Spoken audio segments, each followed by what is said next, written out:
1 Samuel, Shemuel 2, vai ter no versículo 30 algo que é alarmante. Deus volta atrás? Volta. Tem pessoas que dizem assim, Deus me fez promessas e não aconteceu até hoje. Talvez você não fez o que você tinha que fazer. Porque existem promessas condicionadas à sua postura. Me prove. Provo. É fácil. Deuteronômio 28. Se atentamente ouvires a voz do teu Deus.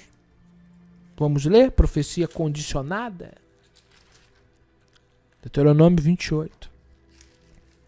Se você não fizer a sua parte, você vai esperar sentado, filho. Mas deita que é melhor, senão você vai gastar muito tempo em pé. Se atentamente ouvir a voz de Yahweh, teu Elohim, tendo cuidado de guardar todos os seus mandamentos que hoje te ordeno, que ordena o Senhor teu Elohim, te exaltará sobre todas as nações. O Senhor vai te exaltar. Se ouvires a voz do Senhor, e quando diz se ouvires, quer dizer o quê? Se obedeceres a voz do teu Deus, virão sobre ti e te alcançarão todas estas bênçãos. Então, é condicional. Você pratica, você recebe. Você não pratica e a casa cai. Então, vamos ler aqui. Portanto, 1 Samuel 2:30. Diz Yahweh Elohim de Israel.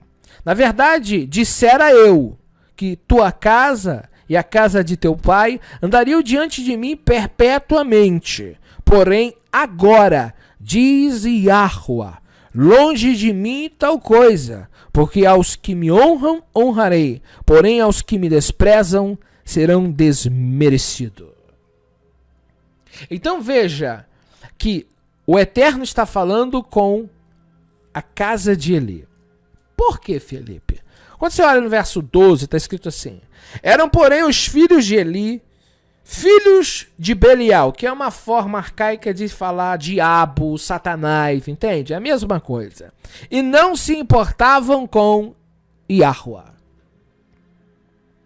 Peraí. Filhos de sacerdotes que servem ao diabo. Por isso que filho de crente não é crente. O inferno está cheio de filho de crente, de pai de crente.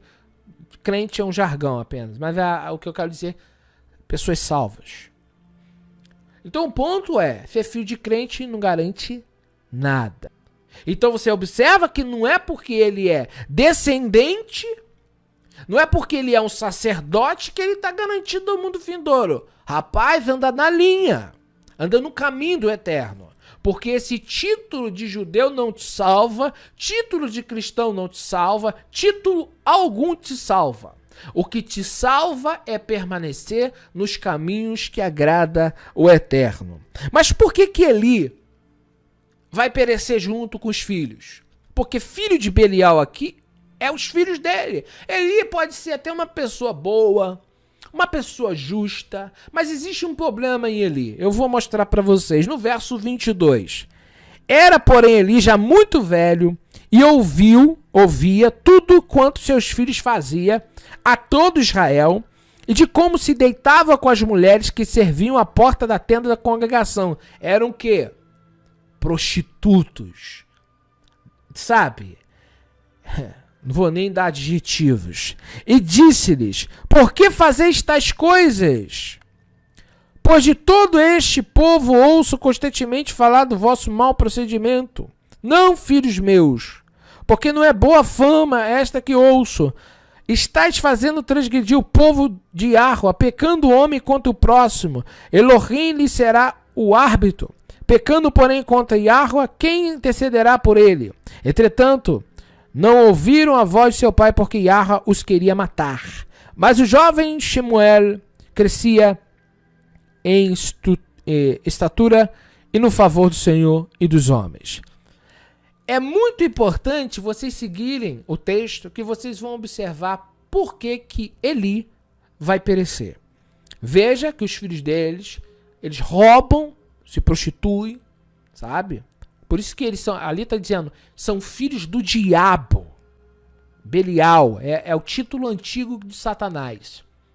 Belial, que significa a mesma coisa que Rassatã hoje. É a mesma coisa. Só que era a forma antiga de se intitular o demônio. Então, eles eram filho do capeta, do diabo, de Satanás. Amém? Serviam o diabo porque faziam tudo que o diabo queria. É simples assim. Não quero ser filho do diabo, meu Felipe. Então cumpre a lei de Deus. Amém? Agora, se tu estiver mentindo, fazendo as coisas que o diabo gosta, você é filho de quem? É simples assim, né? Por mais difícil que seja de aceitar. Mas olha só. Veio o homem de Elohim a Eli e lhe disse: assim diz Yahweh, não me manifestei de verdade a casa do teu pai, estando os israelitas ainda no Egito na casa de Faraó? Eu escolhi dentre todas as tribos de Israel para ser meu sacerdote, para subir ao meu altar, para queimar o incenso, para trazer estola sacerdotal perante a mim. Dei à casa de teu pai todas as ofertas queimadas dos filhos de Israel. Por que pisais aos pés os meus sacrifícios e minhas ofertas de manjares que ordenei se me fizessem na minha morada? E tu, por que honras a teus filhos mais do que a mim? Para tu, eles vos engordaste das melhores de todas as ofertas do meu povo de Israel. E aqui está a questão. Eli estava fazendo vista grossa. Eli teria que ter tomado uma providência, usado o punho forte contra os próprios filhos.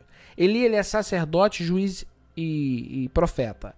Ele tinha autoridade para prender os filhos e julgá-los. Porque eles se tornaram culpados. E aqui entra aquela palavra de Yeshua: quem ama mais os filhos do que a mim não é digno de mim. Aqui está a moral da história. Se você permite que teu filho faça tudo na tua cara, você é omisso, você está se parecendo com Eli. Se você não coloca regras e limites, se você não diz como é que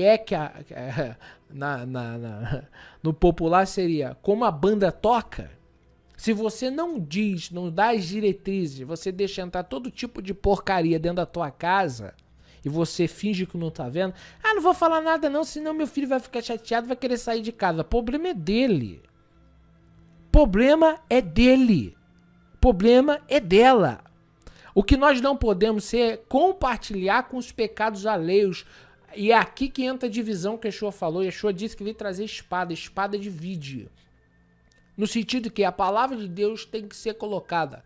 Nós, irmãos, como servos de Deus, nós podemos ir pro buraco por não agirmos da forma correta. E não é um homem que vai julgar isso, não. É Deus. Se você ficar passando a mão, se você fica protegendo, se você fica tentando dar jeitinho brasileiro com coisas que Deus disse para resolver, fica complicado. Então é muito complicado porque ele perdeu a salvação dele. Porque o próprio Deus diz, nunca mais será expiado esse pecado. Significa o quê? Acabou.